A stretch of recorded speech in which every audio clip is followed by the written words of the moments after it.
I got a call from an unknown number. It was my 13-year-old sister, whispering, "Melissa, help me." I asked where she was. Dad drove me to the desert. He took my phone and water, then said I wasn't his biological daughter, and left me there. I found an old woman's phone. She gave me the location, so I went to get my sister. And then I went to confront my dad. The vultures were already circling when I found her phone. 3 of them, black wings cutting lazy spirals against the bleached sky. I'd been walking for 6 hours through the Mojave, my lips cracked like old leather, my tongue swollen and useless in my mouth. The sun was a merciless eye, and I was dying. That's when I saw the glint of metal beneath a creosote bush. An old flip phone, the kind no one uses anymore. The screen was cracked, but it still had 2 bars of signal, a miracle in this wasteland. My hands shook as I opened it, partly from dehydration, partly from desperation. "Please," I whispered to no one, and dialed 911. But let me back up. Let me tell you about the call that started this nightmare. 24 hours earlier, I was in my apartment in Phoenix, grading papers and trying to forget that tomorrow marked 3 years since Mom died. The anniversary always hit me like a freight train, and this year felt heavier somehow. Maybe because it was also the first time Dad hadn't called to check on me. My phone buzzed. Unknown number. I almost didn't answer. Scammers love to prey on people at night. But something made me swipe green. "Hello?" Silence. Then, barely audible, "Melissa, help me." The blood in my veins turned to ice water. "Emma? Emma, is that you?" My 13-year-old sister's voice came through in fragments, like she was trying not to be heard. "Dad. He brought me somewhere. I don't know where I am. It's all desert and..." The line went dead. I called back immediately. Straight to voicemail. I tried again. And again. My hands were shaking so badly I could barely hold the phone. Emma lived with Dad in Tucson, about 2 hours south. They'd moved there after Mom's funeral, Dad claiming he needed a fresh start. I fought him on taking Emma so far away, but grief makes people do strange things. I thought he was just running from memories. Now I wondered if he'd been running from something else entirely. I threw on jeans and a jacket, grabbed my keys, and called Dad's number while I ran to my car. It rang twice before going to voicemail. His voice, calm and measured, "You've reached Richard Walsh. Leave a message." The same voice that used to read me bedtime stories. The same voice that taught Emma how to ride a bike last Christmas. The same voice that now filled me with dread. "Dad, it's Melissa. Emma called me. Where is she? Call me back right now." My voice cracked on the last words. I drove south through the night, pushing my Honda 10 miles over the speed limit, my mind racing through possibilities. Maybe Emma was at a friend's house and got scared. Maybe Dad was working late at the construction site and left her alone. Maybe this was all some misunderstanding that would seem silly by morning. But I couldn't shake the terror in Emma's voice or the way the call had cut off so abruptly. The desert stretched endlessly on both sides of the interstate, a black void broken only by the occasional cactus silhouette. I'd driven this route dozens of times to visit them, but tonight it felt different. Predatory. Like the darkness was swallowing the world mile by mile. I reached Dad's house at 2 a.m. Every window was dark. My spare key still worked, a small mercy. I let myself in, calling Emma's name. No answer. Her bedroom was empty, bed unslept in. Dad's room too. But something felt wrong beyond just their absence. The house was too clean. Dad was meticulous, sure, but this was different. The surfaces gleamed. The trash was empty. Even Emma's usual clutter of art supplies and school books was gone from the kitchen table. It looked like a crime scene that had been sanitized. I found Dad's laptop on his desk and opened it, hands trembling. The browser history had been cleared. His email inbox was empty except for a few work messages from last week. Even his photos were gone, hundreds of family pictures, just vanished. That's when I saw it. A yellow sticky note, partially hidden under a stack of bills. In Dad's careful handwriting, Desert Rose Motel, Room 7, tomorrow 3 p.m., come alone. My stomach dropped. Desert Rose Motel was a rundown place about 50 miles east, right on the edge of nowhere. Why would Dad write that down? Who was he meeting? And where the heck was Emma? I was back in my car within minutes, the sticky note crumpled in my fist. The motel was an hour's drive through increasingly desolate terrain. By the time I arrived, the sun was beginning to rise, painting the sky the color of dried blood. The Desert Rose looked like it belonged in a horror movie. Half the neon sign was burned out, reading Desert Arce MTEL in flickering pink letters. The parking lot was cracked asphalt and tumbleweeds. Only 3 cars sat in front of the long row of rooms. Dad's pickup truck was one of them. My heart hammered as I approached room 7. The curtains were drawn, but I could see a sliver of light underneath the door. I raised my hand to knock, then hesitated. What if this was a trap? What if Dad wasn't the man I thought he was? I knocked anyway. Footsteps. The sound of a chain being unlatched. The door opened 6 inches, and Dad's face appeared in the gap. He looked terrible, stubble, bloodshot eyes, like he hadn't slept in days. Melissa. His voice was flat. You shouldn't be here. Where's Emma? I pushed against the door, but he held it firm. She's safe. That's not what I asked. Let me in, Dad. We need to talk. For a moment we stared at each other through the gap. This man had taught me how to drive, walked me down the aisle at my wedding, held me while I cried at Mom's funeral. But the eyes looking back at me now were those of a stranger. Please, he said quietly. Just go home. Pretend this never happened. Like hell. I shoved harder against the door, catching him off guard. It swung open and I stumbled inside. The room was sparse, 2 beds, a table, a TV with rabbit ears. Dad stood in the middle, his hands at his sides. He was alone. Where is she? My voice came out as a growl. Dad closed the door behind me. Locked it. The sound made my skin crawl. Sit down, Melissa. I'm not sitting anywhere until you tell me where my sister is. Our sister, he corrected. And she's somewhere safe. That's all you need to know. Safe from what? Dad, you're scaring me. This isn't like you. He laughed, a bitter sound that I'd never heard from him before. You don't know what I'm like. You don't know anything. I pulled out my phone. I'm calling the police. No signal out here, Dad said. I checked. My blood went cold. He was right, my phone showed 0 bars. How had I not noticed? How had Emma called me from out here? Dad, what's going on? Why are you acting like this? He sat heavily on one of the beds, suddenly looking every one of his 53 years. Because I'm not your father, Melissa. And Emma isn't your sister. The room tilted. I grabbed the back of a chair to steady myself. What? Your mother never told you. I made her promise. But now. He ran his hands through his graying hair. Now everything's coming apart. I sank into the chair, legs suddenly too weak to support me. That's impossible. You adopted me when Mom and I moved in when I was 8. I remember, I never adopted you. His voice was gentle now, which somehow made it worse. Your real father. He wanted you back. And when your mother died, well, the agreement we had died with her. The room was spinning. I felt like I might vomit. What agreement? I keep you safe. Raise you like my own. And he'd stay away. But Melissa, your real father. He's not a good man. And now he knows where you are. I stood up too fast, the chair scraping against cheap linoleum. You're lying. You're lying and I don't know why, but you need to stop. Dad reached into his jacket and pulled out a manila envelope. Your birth certificate. The real one. With shaking hands, I opened it. There was my name, Melissa Catherine Walsh. But under father, it wasn't Richard Walsh's name. It was someone called Michael Torino. The world crashed down around me. Who is he? I whispered. Someone dangerous. Someone who's been looking for you for 15 years. And Emma? Not your half-sister. My daughter with someone else. Before I met your mother. Dad stood up, moved toward me. I backed away. Melissa, you need to disappear. Tonight. Change your name, move across the country. Don't tell me where you're going. You're insane. But even as I said it, pieces were clicking into place. Why we'd moved so much when I was little. Why Dad always paid in cash. Why he freaked out that time in high school when I wanted to get a passport. He found us, Dad continued. Called yesterday.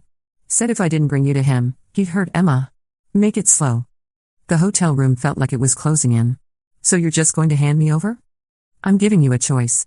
Run or come with me to meet him. I thought about Emma's terrified whisper, Melissa, help me. Where is she now? Dad's face crumpled. I don't know. He took her after I agreed to bring you. Insurance, he called it. That's when I knew. Dad might have lied about everything else, but his love for Emma was real. And she was in danger because of me. Take me to him. Melissa, no. Take me to him now, or I'm walking out of here and calling every reporter in Phoenix. Let's see how your Michael Torino likes the attention. Dad stared at me for a long moment. Then he nodded. We drove deeper into the desert in Dad's pickup, leaving my Honda in the motel parking lot. The landscape grew more brutal with each mile, harsh rock formations jutting from sandy earth, the only vegetation scrubby bushes that looked half dead. Tell me about him, I said as we drove. This Michael Torino. Dad's knuckles were white on the steering wheel. Your mother was 17 when she met him. He was older, had money, seemed sophisticated. She thought she loved him. What happened? She got pregnant. With you. And then she saw what he really was. Which is? Dad was quiet for so long I thought he wouldn't answer. Then, he hurts people for money, Melissa. That's his job. My mouth went dry. You mean like a hitman? Among other things. Your mother found out when she was 6 months pregnant. She tried to leave him. Tried? He broke 3 of her ribs and told her if she ever ran again, he'd kill you the moment you were born. I pressed my face against the cool window glass, fighting nausea. The desert blurred past. How did she get away? She didn't. I did. Dad's voice was barely above a whisper. I was working construction on his house. She hired me to renovate the nursery. I could see the bruises, even though she tried to hide them. And I fell in love with her. So you helped her escape. We planned it for months. I had a friend who could create new identities, not great ones, but good enough. The plan was to wait until after you were born, then disappear. But? Torino figured it out. Caught us together. Beat your mother so badly she went into labor 3 weeks early. I closed my eyes, seeing my mother's face. Sweet, gentle mom who made pancakes on Sunday mornings and sang off-key in the car. How did you get away? Luck. Pure dumb luck. There was a gas explosion at one of Torino's warehouses that same night, killed 2 of his men, destroyed a lot of records. In the chaos, we ran. Changed our names, moved to Oregon. And he never found us? Dad's laugh was hollow. Oh, he found us. Twice. That's why we moved to Colorado when you were 10. Then to Arizona when you were 16. I remember those moves. Dad always called them opportunities. Better jobs, better schools. I'd hated leaving friends behind, but he'd insisted. Now I understood. We weren't moving towards something. We were running. Why didn't you tell me? I asked. Your mother made me promise. She wanted you to have a normal childhood. And Emma? I met her mother 3 years after we moved to Arizona. Janet. She died in a car accident when Emma was 5. Dad's voice softened. Your mother insisted we take her in. Said family isn't just blood. Family isn't just blood. I remembered Mom saying that, though I'd never understood why it mattered. The truck slowed, then turned off the paved road onto a dirt track that stretched toward a cluster of buildings in the distance. My stomach clenched. Melissa, Dad said quietly. Whatever happens in there, I want you to know. You've been my daughter since the day I met you. Nothing changes that. I wanted to say something back, but my throat was too tight. Instead, I reached over and squeezed his hand. The buildings resolved into an old mining operation, corrugated metal structures surrounding a main house, all of it looking abandoned except for the 3 black SUVs parked outside. Dad killed the engine. Stay close to me. Don't run unless I tell you to. And whatever you do, don't let him see that you're scared. We walked toward the house. Each step felt like walking toward my own execution. The desert wind whipped sand into my eyes, making them water. The front door opened before we reached it. A man stepped out, tall, silver-haired, wearing an expensive suit that looked ridiculous in this desolate place. Behind him came 2 others, younger, both carrying guns. Richard, the man said. His voice was smooth, cultured. And this must be Melissa. I felt Dad tense beside me. Let Emma go, Torino. You got what you wanted. Michael Torino, my biological father, smiled. Up close, I could see my own eyes looking back at me. My own stubborn chin. The resemblance was unmistakable and horrible. She's a beautiful girl, Richard. You've done well raising my daughter. I'm not your daughter, I said. The words came out stronger than I felt. Torino's smile widened. DNA says otherwise. But we'll have plenty of time to get acquainted. Where's Emma? Safe. For now. He gestured toward the house. Shall we go inside? We have so much to discuss. The interior was surprisingly well appointed, leather furniture, expensive art on the walls, a full bar in the corner. But it felt like a stage set, something put together to impress rather than to live in. Emma was sitting on a couch in the far corner, flanked by another armed man. She looked tiny and terrified, her blonde hair hanging in her face. When she saw me, she started to stand but the man pushed her back down. Emma. I started toward her, but one of Torino's men grabbed my arm. Easy, Torino said. Let's talk first. Emma's safety depends on how reasonable you're willing to be. Dad stepped forward. You got what you wanted. Let her go. What I wanted. Torino poured himself a drink from the bar, something amber in a crystal glass. What I wanted was my daughter. What I got was 15 years of searching for a child who was stolen from me. Stolen? I couldn't help myself. You mean saved? From you. Those familiar eyes turned cold. Your mother was mentally unstable, Melissa. She filled your head with lies about me. Like what? That you beat her while she was pregnant? The glass paused halfway to his lips. I see Richard's been telling stories. I see you're not denying it. Torino set down his drink and walked toward me. I forced myself not to back away, even when he stopped close enough that I could smell his cologne, something expensive and cloying. Your mother was sick, he said quietly. Paranoid. She imagined threats that didn't exist. The broken ribs were imaginary? An accident. She fell down the stairs. 3 times? His hand moved so fast I didn't see it coming. The slap sent me staggering backward, my cheek exploding in pain. Dad lunged forward, but the 2 gunmen were ready for him. Dad, no? Emma's voice cut through the room. That's enough, Torino said mildly. Melissa, you have 2 choices. Come with me willingly, or watch me kill everyone you care about. Starting with little Emma. I touched my burning cheek, tasting blood. What do you want with me? You're my daughter. My blood. And blood is everything in my business. Your business being murder. My business being family legacy. Structure. Order. He walked back to the bar. Do you know how long I've been building my organization? 30 years. Do you know what happens when a man like me dies without an heir? Understanding crept over me like ice water. You want me to take over. I want you to learn. To understand what real power looks like. I'd rather die first. Torino nodded to one of his men. The gunman grabbed Emma by the hair and pressed his pistol to her temple. Emma whimpered, tears streaming down her face. That can be arranged, Torino said. But let's start with her. My knees went weak. Please. She's just a child. So were you when your mother stole you from me? Did she consider that when she destroyed my family? I looked at Emma, at Dad, at the guns pointed at people I loved. The choice wasn't really a choice at all. If I come with you, I said slowly, you'll let them go? Both of them? You have my word. Your word means nothing. Torino smiled. Then you'll have to trust that keeping them alive ensures your cooperation. I closed my eyes. When I opened them, I was looking at Emma. Sweet Emma, who drew me pictures for my birthday, who called me every week to complain about boys and homework, who looked at me like I could solve any problem. Okay, I whispered. I'll come with you. Dad made a sound like he'd been shot. Melissa, no. It's okay, I told him. It's going to be okay.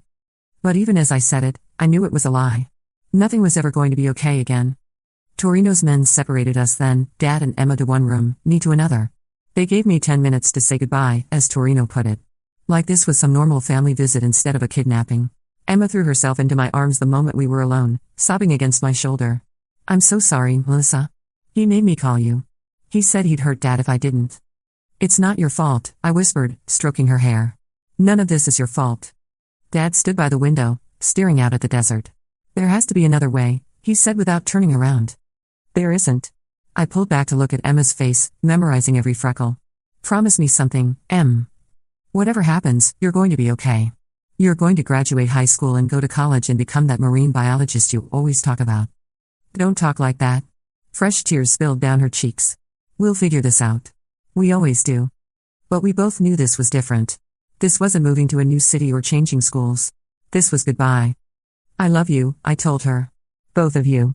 Don't ever forget that. Dad finally turned from the window. His eyes were red. Melissa, I should have told you the truth years ago. Should have prepared you. It wouldn't have mattered. He still would have found us. Your mother, Dad's voice cracked. Your mother would never forgive me for this. Mom would understand. She'd want Emma safe. I hugged him tight, breathing in his familiar scent of sawdust and Old Spice. Take care of each other. Then Torino's men were back, pulling me away from the only family I'd ever known. I didn't look back as they led me outside. I couldn't. The black SUV was waiting, engine running. Torino sat in the passenger seat, already making phone calls. Phoenix to Chicago in 4 hours, he was saying. Yes, she's coming willingly. No complications. Chicago. Of course. As far from Arizona as he could get me. I was shoved into the back seat between 2 of his men. The one on my left was massive, arms covered in tattoos. The one on my right looked like an accountant with a gun. As we pulled away from the mining compound, I pressed my face to the window. In the distance, I could see Dad's pickup truck still parked where we'd left it. Were Dad and Emma still alive in there? Or had Torino already broken his promise? They're fine, Torino said, as if reading my thoughts. For now. You said you'd let them go. I said I'd spare their lives. I didn't say anything about letting them go. The SUV bounced over a rut in the dirt road, throwing me against the tattooed man. He shoved me back without looking up from his phone. What does that mean? I asked. It means their insurance. Motivation for you to be cooperative. We reached the paved road and turned north. The mining compound disappeared behind a ridge, taking Dad and Emma with it. Where are you taking them? Somewhere safe. Somewhere you'll never find them if you decide to be difficult. I stared at his profile, looking for some trace of humanity. Some reminder that we shared DNA. But there was nothing. Just cold calculation. You know, I said, I used to wonder about you. What my real father was like. Whether you ever thought about me. I never stopped thinking about you. Did you ever love my mother? For the first time, something flickered across his face. Love is a weakness, Melissa. It makes people do stupid things. Like what? Like throw away everything they've built for a fantasy that can never last. The desert scrolled past outside, miles and miles of nothing. I thought about Emma's voice on the phone, Melissa, help me. I tried to help, and now we were all trapped. Unless. I need to use the bathroom, I said. Torino glanced back at me. You can wait. I can't. I haven't gone since this morning. He sighed and said something to the driver. The SUV slowed and pulled off at a rest stop, just a concrete building and a couple of picnic tables in the middle of nowhere. 2 minutes, the tattooed man said as he got out with me. The rest stop bathroom was disgusting, graffiti on the walls, no soap, a mirror so dirty I could barely see my reflection. But it had what I needed, privacy and a small window. I waited until I heard my guard light a cigarette outside, then quietly slid the window open. It was barely large enough for me to squeeze through, but I managed it, dropping into the sandy dirt behind the building. The SUV was parked on the other side, engine still running. If I could circle around, maybe I could. A hand grabbed my shoulder and spun me around. The tattooed man smiled, showing gold teeth. Going somewhere? He dragged me back to the SUV, where Torino was waiting with an expression of mild disappointment. I'm hurt, Melissa. Here I thought we were starting to understand each other. He nodded to the accountant-looking man, who produced a length of rope. They tied my hands behind my back and my feet together. That should prevent any more detours, Torino said as they loaded me back into the vehicle. The rope was tight enough to cut off circulation. My fingers were already going numb. But worse than the physical discomfort was the crushing realization that I'd blown my only chance at escape. As we pulled back onto the highway, Torino's phone rang. Yes? Are you certain? Both of them? A pause. I see. Yes, that changes things. He hung up and turned to look at me. It seems your father and sister have escaped. My heart leapt. What? Richard always was resourceful. I underestimated him. So they're free? For the moment. But not for long. Torino's smile was like a blade. Which means I need to accelerate our timeline. He made another call. Change of plans. We're making a stop. The stop turned out to be another abandoned building, this one some kind of old factory on the outskirts of a small town whose name I never learned. The SUV pulled around behind the building, out of sight from the road. They cut the ropes around my feet but left my hands tied as they marched me inside. The interior was a maze of rusted machinery and broken windows. Our footsteps echoed in the cavernous space. This is where we part company, Torino announced. My blood turned to ice. What do you mean? I mean your usefulness has reached its limits. He pulled out a gun, sleek, black, professional looking. I had hoped to bring you into the family business gradually. Show you the benefits of cooperation. But now Dad and Emma are free, you don't need me anymore. Oh, I still need you. Just not alive. The factory suddenly felt smaller, the walls pressing in around me. I don't understand. Your father is sentimental.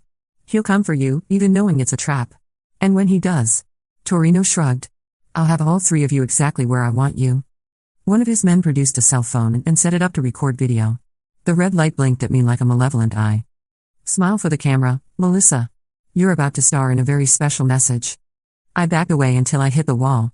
Nowhere to run with my hands tied. No weapons within reach. Nothing but rust and shadows and the sound of my own ragged breathing. Dad won't come, I said, though I knew it was a lie. He's too smart for that. We'll see. But just in case. Torino raised the gun, pointing it directly at my chest. Any last words for your dear old dad? I thought of all the things I wanted to say. How sorry I was for bringing this down on them. How much I loved them both. How proud I was of Emma for being brave. How grateful I was to Dad for being the father Torino never could be. Instead, I looked straight into the camera and said, this isn't over. Torino laughed. Actually, it is. His fingers started to tighten on the trigger. I closed my eyes and thought of Mom, wondering if I'd see her again in whatever came next. The gunshot was incredibly loud in the enclosed space. But I was still standing. I opened my eyes. Torino was looking down at his chest in confusion, where a dark stain was spreading across his expensive shirt. Behind him, Dad stepped out of the shadows, smoking rifle in his hands. Hello, Michael, Dad said calmly. Torino staggered, then fell to his knees. His own gun clattered across the concrete floor. The two remaining gunmen spun around, reaching for their weapons, but Dad was already moving. What happened next was like watching a movie in fast forward. Dad rolled behind a piece of machinery as bullets sparked off metal around him. I threw myself flat on the floor, hands still tied behind my back, as gunfire erupted overhead. It lasted maybe 30 seconds.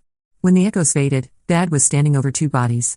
He walked over to me, rifle casually slung over his shoulder. "You okay?" "How?" I gasped. "How did you find me?" "Emma." Smart girl figured out how to activate the GPS on Torino's phone before they took her. Dad cut the ropes around my wrists with a folding knife. "We've been tracking you for hours." Torino was still alive, propped against a support beam, pressing his hand to the spreading bloodstain. "Richard," he wheezed. "This isn't over." Dad walked over to him. "Yeah, it is. There are others. My organization. They'll come looking. Let them come." Dad's voice was flat, emotionless. "I've been running from you for 15 years, Michael. I'm done running." Torino's eyes found mine. "She's still my blood. Still my daughter." "No," I said, standing up on shaky legs. "I'm Richard Walsh's daughter.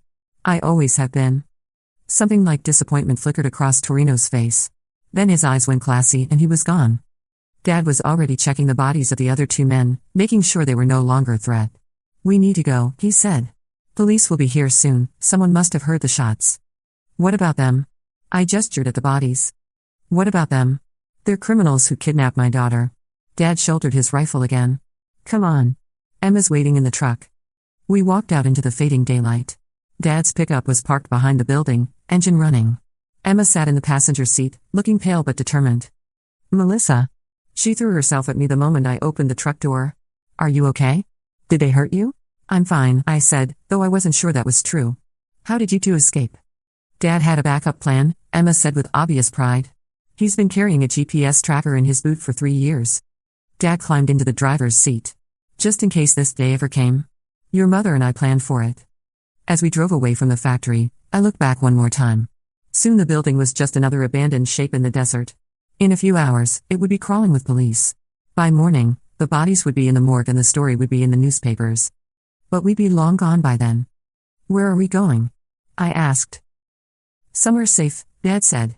"I know a place." Emma was curled up between us, her head on my shoulder. "Are we going to have to run again?" Dad considered this. "Maybe. For a while. But Torino was right about one thing: family isn't just blood. And as long as we're together, we can handle whatever comes next."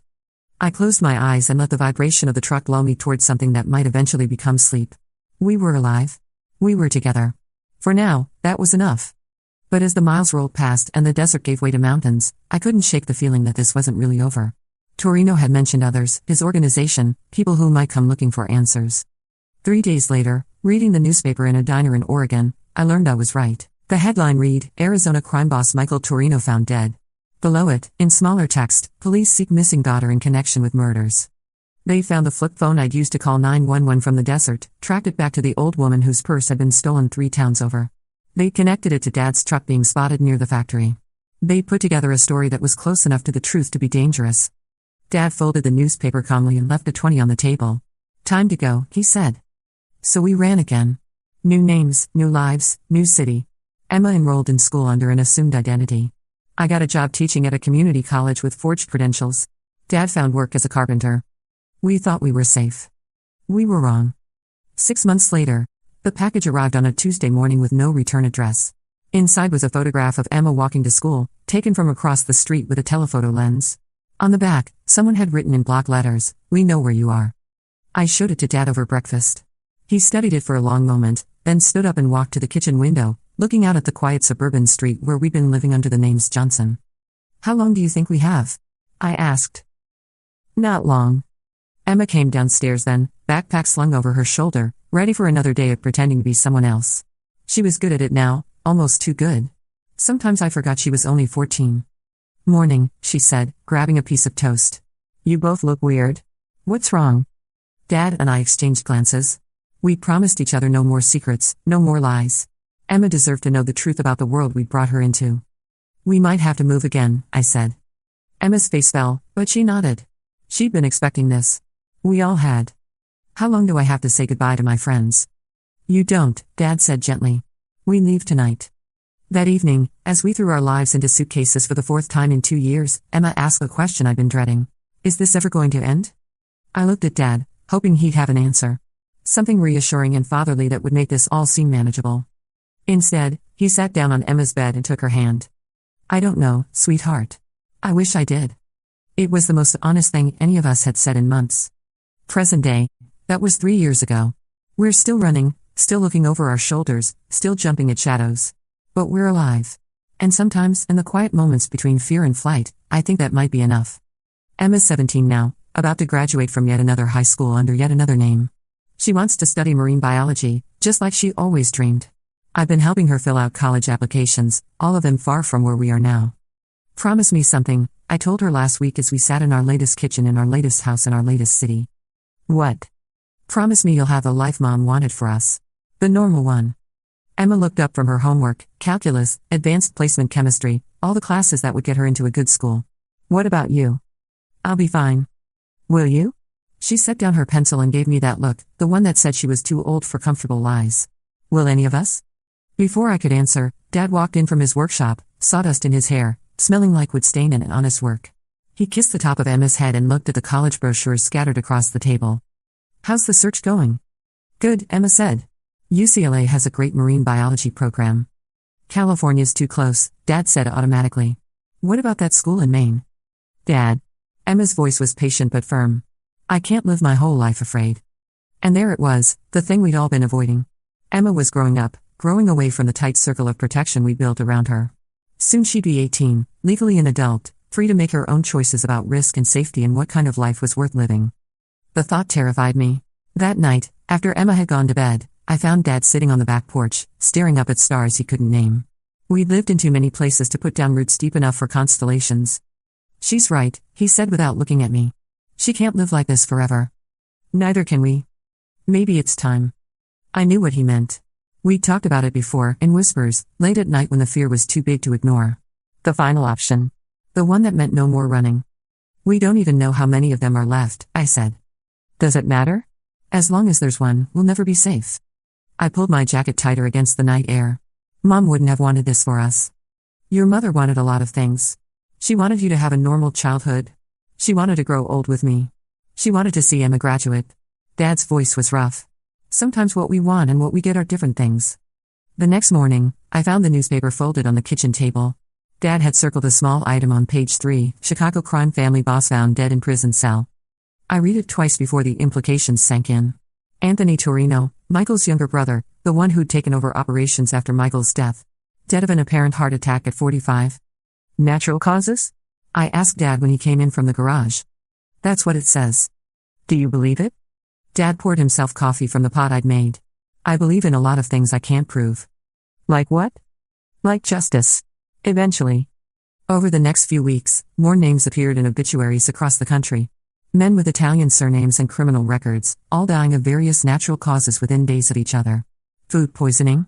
Car accidents. Heart attacks. Strokes. Someone was cleaning house. The photographs stopped coming. The feeling of being watched faded. Emma started talking about prom and college like they were normal things that normal teenagers got to have. But I couldn't shake the feeling that this was too convenient. Too neat. Dad, I said one morning, finding him reading another obituary with a satisfied expression. What did you do? I protected my family. That's not an answer. He folded the newspaper and looked at me with eyes that had seen too much. Your mother wasn't the only one with secrets, Melissa. I wasn't always a carpenter. The kitchen suddenly felt cold. What were you? Someone who knew how to make problems disappear. I stared at him, this man who'd raised me, loved me, taught me how to drive and balance a checkbook and change a tire. This man who apparently knew how to kill people professionally. The construction work was a cover? The construction work was retirement. Your mother and I, we wanted a quiet life.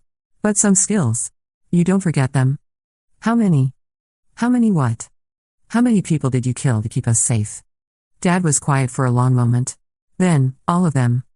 2 years later, Emma graduated valedictorian from her high school in Maine, the one Dad had suggested, the one far from everything that had threatened us. She gave a speech about resilience and family and the courage to start over. I cried through the whole thing. She's at college now, studying marine biology like she always dreamed. She calls every Sunday from her dorm room, voice bright with possibilities. She has friends. A boyfriend. A future that doesn't include looking over her shoulder. Dad and I stayed in Maine. He opened a legitimate carpentry business, no more aliases, no more cash payments. I teach English at the local high school, my real name on the classroom door for the first time in 5 years. Sometimes tourists ask about my accent, where I'm from originally. I tell them Arizona, which is true enough. I don't mention the desert or the phone call or the old mining camp where I learned that blood doesn't always mean family. But late at night, when the wind howls off the Atlantic and the house settles around us, I think about Torino's last words: this isn't over. Maybe it is. Maybe Dad really did eliminate every threat, every connection, every person who might have wanted revenge for Michael Torino's death. Maybe we're finally safe. Or maybe somewhere out there, someone is still looking. Someone who knew Michael before he became a crime boss. Someone who loved him despite what he was. Someone who spent 3 years planning and waiting and getting closer. Sometimes I dream about that flip phone in the desert, the one that saved my life. In the dreams, it's ringing, and when I answer it, Emma's voice whispers, "Melissa, help me." But Emma's safe now. Hundreds of miles away, surrounded by normal people living normal lives. The nightmares can't touch her there. At least, that's what I tell myself. This morning, I got a package with no return address. Inside was a photograph of Emma walking across her college campus, taken with a telephoto lens. On the back, in familiar block letters, she looks just like her grandfather.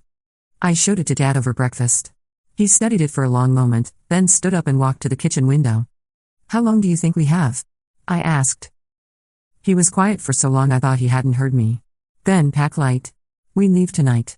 "What about Emma?" "What about her?" "We can't just disappear again. She'll worry. She'll be safer not knowing." But even as he said it, I could see the doubt in his eyes. Emma wasn't a child anymore. She had her own life, her own choices. And whoever was hunting us clearly knew that. "Dad," I said quietly, "I think it's time we stopped running." He turned from the window, and I saw something in his face I'd never seen before. Not fear, we'd lived with fear for so long it was like breathing. This was something else. Resignation. "You're right," he said.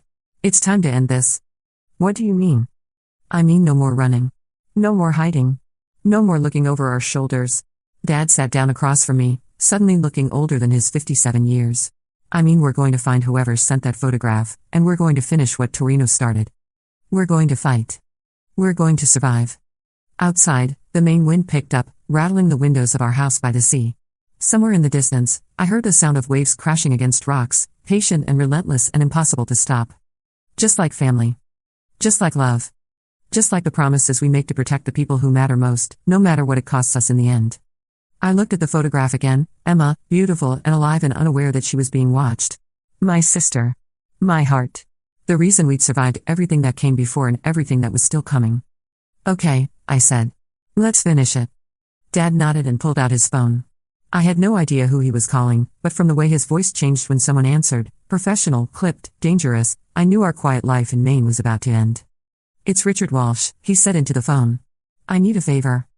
As he talked, I walked to the window and looked out at the ocean. Somewhere beneath those dark waters were creatures Emma would spend her life studying, things that had survived in the deep places where light couldn't reach, things that knew how to adapt and endure and fight when fighting was the only option left. My phone buzzed. A text from an unknown number: "Your father can't protect you forever." I showed it to Dad when he finished his call. He read it, deleted it, then handed the phone back to me. "Actually," he said with a smile that would have scared Torino himself, "he can." Epilogue. 5 years later. The wedding was small, just Emma and her fiancé David, Dad and me, and a handful of Emma's college friends who knew her as Emily Johnson and had no idea that she'd once been Emma Walsh, or that her real last name was something else entirely. We held it on the beach in Maine, the same coastline where we'd learned to stop running and start fighting back. Emma looked beautiful in Mom's wedding dress, which we'd somehow managed to save through all the moves and false identities and midnight escapes. Dad walked her down the aisle to the sound of waves on rocks. I stood as her maid of honor, watching my little sister promise to love someone with the same fierce loyalty she'd shown our family through everything. During the reception, as the sun set over the Atlantic, Emma pulled me aside. "I know about the others," she said quietly. "What others?" "The people who came looking for us. The ones who didn't make it back." My blood went cold. "Emma, I'm not afraid," she interrupted. "I'm grateful." "You shouldn't have to be grateful for violence." "No," she agreed. "But I'm grateful that when it came down to choosing between your conscience and my safety, you chose me." I hugged her tight, this brilliant, brave woman who'd grown up too fast in a world that was darker than any child should have to know. "We'll always choose you." "I know." She pulled back and smiled. "But from now on, I get to choose too." That night, as the guests danced under string lights, Dad and I walked along the shoreline. The water was calmer than I'd ever seen it, almost peaceful. "Do you think it's really over?" I asked. I think, Dad said carefully, that some stories don't have endings. They just have pauses. That's not very reassuring. It's honest. In the distance, I could see Emma and David slow dancing, lost in their own world of possibility and promise. Tomorrow they'd fly to Hawaii for their honeymoon. Next month, Emma would start graduate school. Eventually, maybe, there would be grandchildren for Dad to spoil and protect. A normal life. The kind Mom had dreamed of for all of us. But as we walked back toward the lights and music and laughter, I caught a glimpse of movement in the dunes behind the reception. Just a shadow, there and gone so quickly I might have imagined it. I didn't mention it to Dad. Some shadows are just shadows. Others are promises of storms still coming. But tonight, Emma was dancing with the man she loved, surrounded by people who cared about her. Tonight, we were all together and safe and happy. Tonight was enough. Tomorrow, we'd deal with whatever shadows were waiting for us. Together. Always together. Family isn't just blood, after all. It's the choice to keep fighting for each other, no matter how dark the world gets. And we've been making that choice for 7 years now. We'd keep making it for as long as we had to. The end.